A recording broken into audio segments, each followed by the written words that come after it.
తులారాశి వారికి శ్రీ విశ్వావసునామ సంవత్సరం తులారాశి వారి ఫలితాలు. వీరికి చిత్త 3-4 పాదాలు, తర్వాత స్వాతి 1, 2, 3, 4 పాదాలు, తర్వాత విశాఖ 1, 2, 3 పాదాలు, మొత్తం 9 పాదాలు తులారాశి కిందికి వస్తాయి. దీంట్లో 11 ఆదాయము, వ్యయం 5, ఖర్చు 5. అంటే ఇది కూడా 50% బ్యాలెన్సింగ్లో ఉంది. తర్వాత రాజపూజ్యం 2, అవమానం 2, అంటే అక్కడికక్కడికి ఉందన్నమాట. గురువు ఈ సంవత్సరం ఉగాది నుండి 14/5/2025 వరకు కూడా వృషభంలో ఉండడం వలన మనోధైర్యాన్ని కోల్పోకుండా జాగ్రత్త వహించుట అవసరం. అంటే ఇక్కడ మానసిక స్థితి కొద్దిగా చేంజ్ కనబడుతుంది. వీళ్ళు కొద్దిగా జాగ్రత్తగా ఉండాలి. నూతన కార్యాలకు ఆటంకాలు ఏర్పడే అవకాశాలు ఉన్నాయి. కోపాన్ని తగ్గించుకుంటే మంచిది. కఠిన సంభాషణ వల్ల ఇబ్బందులు ఎదురవుతాయి. ఇక్కడ నేను ఏం చెప్తున్నా, లూజ్ టంగు పనికిరాదు, జాగ్రత్తగా ఉండడం మంచిది. ఇతరులకు హాని తలపెట్టే కార్యక్రమాలకు దూరంగా ఉండాలి. ఇది జరిగేది. తర్వాత 15/5/25 నుండి 19 అక్టోబర్ 25 వరకు, తిరిగి 6 డిసెంబర్ 25 నుండి వత్సరాంతం వరకు కూడా మిథునంలో స్థిరాస్తులకు సంబంధించిన సమస్యలకు పరిష్కారం ఏర్పడుతుంది. వాళ్ళకి సంబంధించిన స్థిరాస్తులు ఏమైనా ఉంటే, వాటికి సంబంధించిన కోర్టు వ్యవహారాలు ఏమైనా ఉంటే ఒక కొలిక్కి వస్తాయి అన్నమాట. పూర్తి పరిష్కారం కాకున్నా ఒక కొలిక్కి వస్తాయి. వాటి వల్ల లాభం జరుగుతుంది. నూతన గృహ కార్యక్రమాలపై శ్రద్ధ వహిస్తారు. ఇంటికి సంబంధించిన గృహప్రవేశాలు కానీ, కొత్త ఇళ్ళు కట్టుకోవడం కానీ, లేకుంటే ఇంటికి సంబంధించిన పెళ్లి పేరంటాలు కానీ, వాటి మీద శ్రద్ధ ఎక్కువ అవుతుందన్నమాట. ఆకస్మిక ధనలాభంతో ఆనందిస్తారు. వీళ్ళకు కొద్దిగా ఆకస్మిక ధనలాభం వచ్చే అవకాశాలు ఉన్నాయి. అంటే ఏదో కష్టపడ్డ సొమ్మే, కాకపోతే వచ్చేదానికంటే అనుకున్న దానికంటే అధికమైన లాభాలతోని వీళ్ళ వ్యవహారము, వీళ్ళ వ్యాపారాలు జరుగుతాయి. తర్వాత బంధుమిత్రులతో కలిసి ఆనందంగా సుఖజీవనం సాగిస్తారు. ఈ సంవత్సరం అంతా వినోదాల్లో పాల్గొంటారు, విందు వినోదాల్లో పాల్గొంటారు, దైవ దర్శనాలు చేసుకుంటారు. తర్వాత భక్తి శ్రద్ధలు అధికమవుతాయి. తర్వాత 20 తారీఖు అక్టోబర్ 2025 నుండి 5 డిసెంబర్ 2025 వరకు కర్కాటకంలో ఉండడం వలన కుటుంబ పరిస్థితులకు సంతృప్తికరంగా ఉంటాయి. వీళ్ళ కుటుంబ పరిస్థితులు మారుతాయి. ఆకస్మిక ధన నష్టం కలిగే అవకాశం ఉంది. వృధా ప్రయాణాలు ఎక్కువైతాయి.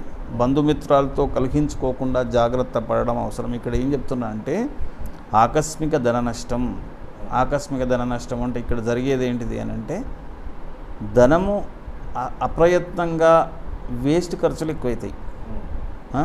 కొద్దిగా జాగ్రత్త పడి అనవసరమైన ఖర్చులకు పోకుండా ఉండడం మంచిది.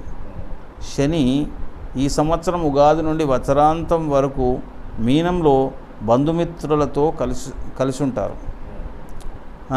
మీనంలో ఉండడం వల్ల బంధుమిత్రులతో కలిసి ఉంటారు. నూతన గృహ నిర్మాణాల ప్రయత్నం చేస్తారు. అధిక ఆకస్మిక ధనలాభం ఉంటుంది. రుణ బాధలు తొలగిపోతాయి. కుటుంబ సౌఖ్యం ఉంటుంది. శత్రు బాధలు దూరం అవుతాయి. దీర్ఘకాలిక సమస్యలు తొలగిపోతాయి. ఆరోగ్యం బాగుంటుంది. వీళ్ళకి చెప్పేది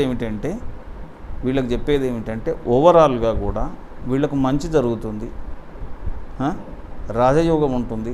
రాజయోగము అంటే ఉన్న దాంట్లో, రాజయోగం అంటే రాజు పుడతాడని కాదు ఇక్కడ చెప్పేది.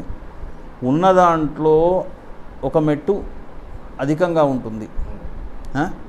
ఇప్పుడు అందరూ ఊదర కొడుతున్నారు. మా తులారాశి వారికి పట్టుకుంటే బంగారము, తర్వాత ఇంకొకటి పట్టుకుంటే వెండి అవుతుంది, ఇంకేదేదో చెప్తున్నారు.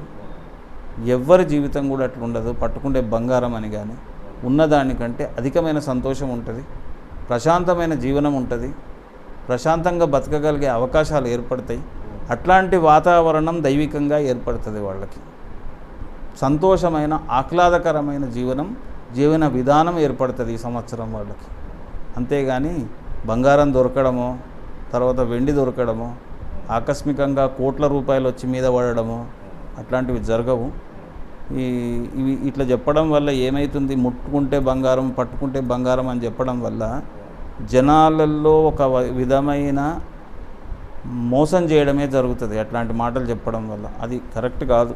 ఎవరికైనా సరే నాకేం భయం లేదు, ఎవరు నన్ను విమర్శించినా నాకు అయ్యే నష్టం ఏం లేదు. నేను ఎవరి లొజ్జులలో ఏం లేను. నేను స్వతంత్రుడిని. నేను ఏదైనా నేను కరెక్టే మాట్లాడతాను.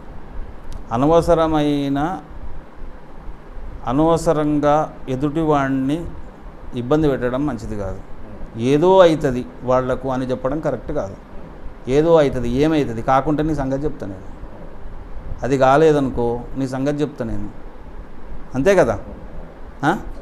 వాడు రాజయోగం పడుతుంది, రాజు అవుతాడు అంటే ఆ తులారాశి వాళ్ళు ఏమనుకుంటారు, నేను రాజునైతా అనుకుంటారు. రాజు కాకపోతే ఎంత బాధపడతాడు.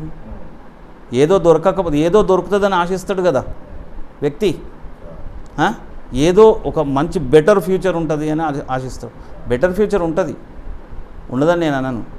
కాకపోతే వీళ్ళు చెప్పిన దానికి వాళ్ళు ఊహించుకోవడం ఎక్కువ ఉంటుంది అన్నమాట. అది కాకపోతే వాళ్ళు ఎంత బాధపడతారు. అట్లా చెప్పడం తప్పు కదా. ఏమొస్తుంది అట్లా చెప్తే? నువ్వు చెప్తావు, వెళ్ళిపోతావు. సంవత్సరం మొత్తం తర్వాత కాలేని రోజు తను నిన్ను తిట్టుకోడా మరి. అందు గురించి అట్లా ఏదో అతిశయోక్తులు చెప్పకుండా ఎదుటి వాళ్ళకు సంతోషం కలిగించేటట్టు వాళ్ళ పరిస్థితికి అనుగుణంగా వాళ్ళు ఫలితాలు చెప్తే బాగుంటుంది. అనవసరమైన ఫలితాలు చెప్పడం వల్ల ఎదుటోళ్ళు ఇబ్బంది పడుతుందని గ్రహించండి, అంతే. ఇది ఎవరికి తగలాలనో వాళ్ళకి తగులుతుంది. నేను ఎవరిని ప్రత్యేకించి ఫలాని వాళ్ళు అని చెప్పడం లేదు. జనాలు నీతిమంతులు, జనాలకు అనుగుణంగా ఫలితాలు ఉండాలి. జనాలను మెస్మరిజం చేసుకొని జనాలను ఆగం పట్టించే ఫలితాలు చెప్పకూడదు. వాళ్ళు రాజయోగం పడుతుంది మీకు అనంటే నేను రాజునైతేనేమో అనుకుంటారు వాళ్ళు. కానీ ఒక స్వీపర్ ఉన్నాడు, ఆ స్వీపర్కు సూపర్వైజర్ పోస్ట్ వస్తుందేమో రాజయోగం అంటే, అంతకుమించి ఏం కాదు. ఒక మంత్రి ఉన్నాడు అనుకో, ఒక చీఫ్ మినిస్టర్ అవుతుండొచ్చు, లేకుంటే అంతకంటే ఇంకొక మెట్టు ఎక్కువ అవుతుండొచ్చు. ఆయన పరిధిలలోనే ఉంటుంది ఏదైనా సరే, ఆయన పరిధి దాటి ఎక్కడ పోదు. ఒక స్టేట్ మంత్రి పోయి ప్రైమ్ మినిస్టర్ కాలేడు కదా. అసెంబ్లీకి పోయే వ్యక్తి పార్లమెంటుకు పోలేడు కదా వెంటనే ఒక సంవత్సరంలా. మరి అట్లాంటి మాటలు చెప్పదు. ఈయనకు రాజయోగం ఉన్నది అని అంటే అక్కడ పోయి కూర్చోవాలి, ప్రెసిడెంట్ ఆఫ్ ఇండియా కావాలి. మరి ఎందుకు కాడు? మరి ఈయన కూడా రాజయోగం ఉంది కదా. అట్లా చెప్పొద్దు. అట్లా చెప్పకుండా రాజయోగం ఉందంటే ఇంతకంటే బెటర్ ఫ్యూచర్ వస్తుంది, అంతే. అర్థమైంది కదా. ఇంతకంటే మంచి ఫ్యూచర్ ఉంటుంది, ఇంతకంటే అధికంగా బాగుపడగలుగుతాడు. అది ఆ వ్యక్తికి అర్థం కావాలి. ఆ వ్యక్తికి అర్థమయ్యేటట్టు మనం చెప్పాలి. అది వీళ్ళ ఓవరాల్గా బాగుంది, వీళ్ళకేమి ఇబ్బంది లేదు, ప్రశాంతమైన జీవనం. ప్రతి పున్నమకు వీళ్ళు చండీ హోమానికి పాల్గొంటే చాలా బాగుంటుంది. ప్రతి పున్నమ నాడు చండీ హోమం చేసుకోవడము, అమ్మవారికి ప్రదక్షిణాలు చేయడము, అమ్మవారి గుళ్ళో సేవ చేయడము, ఇట్లాంటి కార్యక్రమాలు చేస్తే వీళ్ళ ఉన్నదానికంటే వీళ్ళ యొక్క జాతకం పాలిష్ అవుతుంది. పాలిష్ అయ్యి ఇంకా బెటర్ ఫ్యూచర్ వస్తుంది వీళ్ళకి.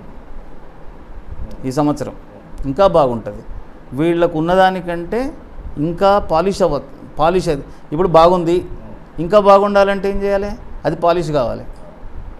పాలిష్ అవుతుంది. దేనివల్ల పాలిష్ అవుతుంది?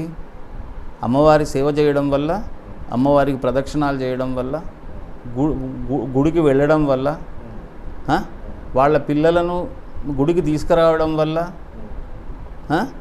వాళ్లకు హైందవ ధర్మాన్ని అలవాటు చేయడం వల్ల బాగుపడతారు. ఇప్పుడు ఒకడు మంచి చేస్తాడు, ఫ్యామిలీ అంతా మంచి చేస్తే ఇంకా మంచిగా ఉంటుంది కదా. ఫ్యామిలీ అంతా సేవ చేస్తే ఇంకా మంచిగా ఉంటుంది కదా. అది నేను చెప్పేది. అందు గురించి వీళ్ళకి తులారాశి వాళ్ళకు బాగుంది, వీళ్ళకి ఏం ఇబ్బందులు లేవు. ఈ సంవత్సరం హ్యాపీగా ఉంటారు. శుభం.